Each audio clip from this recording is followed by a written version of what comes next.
தூத்துக்குடி மாவட்டம் திருச்செந்தூர் மேலரது வீதியைச் சேர்ந்தவர் சோமசுந்தரம். 81 வயது முதியவரான இவர் அரசு உயர்நிலைப் பள்ளியில் தலைமை ஆசிரியராக பணியாற்றி ஓய்வு பெற்றுள்ளார். இவருக்கு சொந்தமான நிலத்தை திமுகவைச் சேர்ந்த சிலர் அபகரிக்க முயற்சிப்பதாக காணொலி ஒன்றை சமூக வலைதளங்களில் அவர் வெளியிட்டுள்ளார்.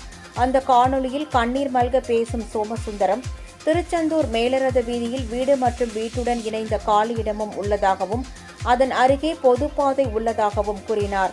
அந்த இடத்தை அபகரிக்க திமுகவை சேர்ந்த நகராட்சி துணைத் தலைவர் ரமேஷ், 9வது வார்டு கவுன்சிலர் கண்ணன், 22வது வார்டு கவுன்சிலரின் கணவர் கார்த்திகேயன் ஆகியோர் முயற்சித்து வருவதாக அவர் குற்றம் சாட்டினார்.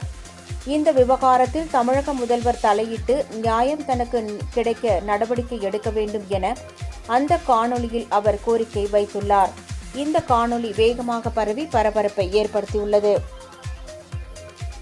22வது வார்டு உறுப்பினரின் கணவர் வி கார்த்திகேயனும் மற்றும்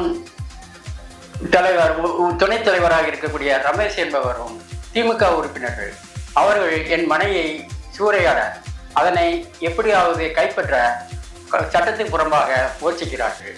சிவராமகிருஷ்ணனுடைய செல்வாக்கு, பணம் எல்லாம் ஊரறிந்த விஷயம். அவர் எல்லாத்தையும் விலைக்கு வாங்கி, எல்லா கட்சிக்காரர்களும் விலைக்கு வாங்கி எனக்கு மிகுந்த தொந்தரவுகளை கொடுத்து வருகிறார். அவர்கள் தொந்தரவால் கமிஷனர் அவர்களும் முனிசிபல் சார்ந்த மிஸ்டர் சரவணன் என்பவரும் எனக்கு போன் மூலமும் பல வகையான நஷ்டங்களையும் கஷ்டங்களையும் கொடுத்து வருகிறார்கள். திருச்செந்தூர் சப்கோர்ட்டில் கேஸ் பெண்டிங்கில் இருக்கிறது.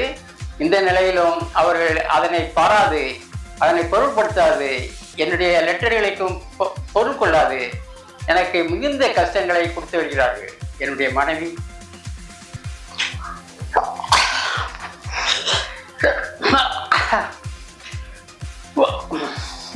நானும் 80 வயசை ஒட்டி இவ்வளவு கஷ்டப்படுத்தினார்கள்.